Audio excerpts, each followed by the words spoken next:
In today's Ballroom Dance Hot Tea, we are going to chat about when studio owners give preferential treatment to certain teachers and why and how this happens, including many stories from my own dance studios. So here goes. Number one, when I eventually switched over from just having employees to allowing employees and leasers, I gave cheaper prices per hour to the leasers who exclusively taught in my ballroom dance studio and no one else's. Why is this? Because ultimately that gives me more money. But in my experience, most of them lied. They would say, oh yeah, I'm only teaching here. And then I would find out that they're teaching all over the place. And, I don't know if they think I'm stupid, if studio owners don't talk to each other. But anyway, I just can't monitor a bunch of squirrels running around lying. So I just stopped giving that discount. But at that time, that would definitely be preferential treatment. Okay, number two. In my case, I would have my studio teachers, the leasers, pay their floor fee at the end of the day, okay? But there were two teachers I did not allow to do that. Here's the first example. I had a leaser who every day would claim he forgot his checkbook. And every day I'm like, okay, well, you need to bring it tomorrow. You need to bring it next time. 2 months. Now, who goes to the grocery store and forgets their wallet for 2 months? Finally, I was done. I am being used. I am not your financier. I warned him Lord knows how many times. So I met him at the door. He tootled in with a student. I said, I can't warn you anymore. You are not allowed to teach here, even this lesson, until you pay your last 2 months of floor fees. And magically, his wallet appeared in his car. And so for him, at that point going forward, I was like, I'm done playing games here. If you want to teach here, you pay at the end of every day or you may never come back again. That's our deal. And you know what? He groused, but yeah, from going forward, that's how we worked it. Okay, second example. There was one pro who I made pay their floor fees a full week in advance, okay?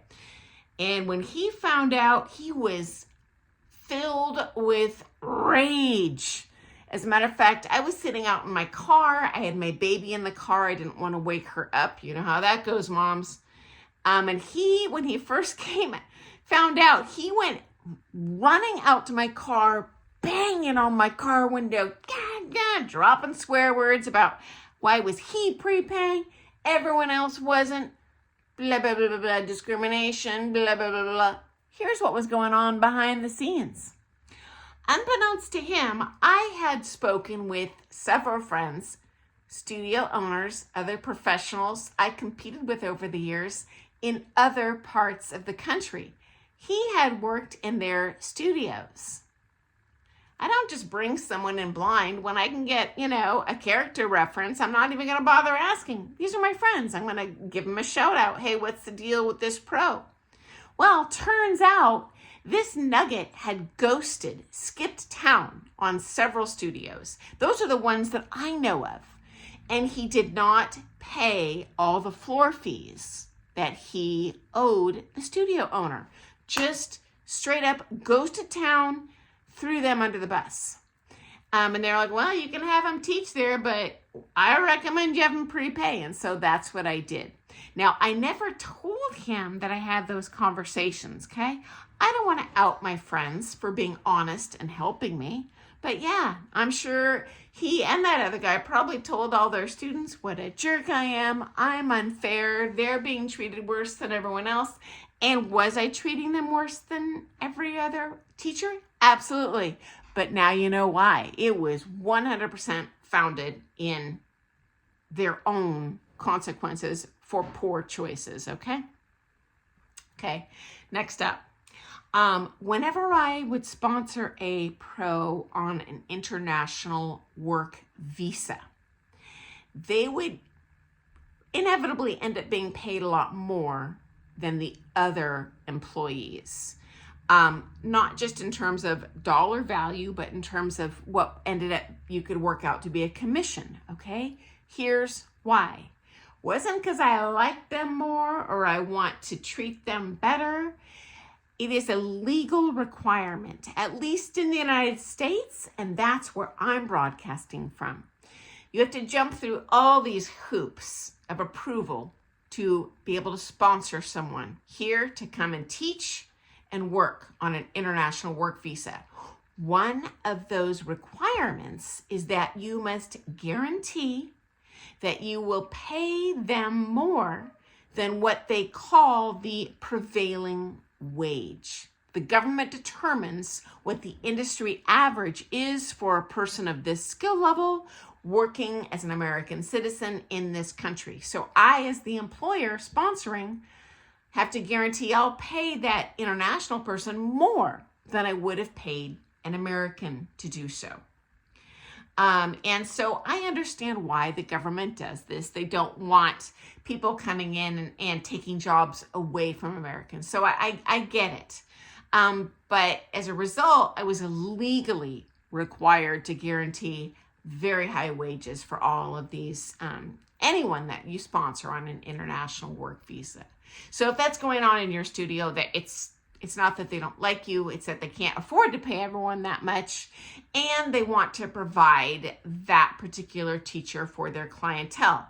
There's something that teacher is bringing to the table that is special that makes that studio owner want to bring them in to provide that for the students, okay? Okay, next up, preferential treatment. This takes place through access to studio floor time, okay? So dance studios, you have to make bank during a very small number of select hours, okay? So obviously weekends, anytime, before work, maybe lunchtime, always after work, those evening hours.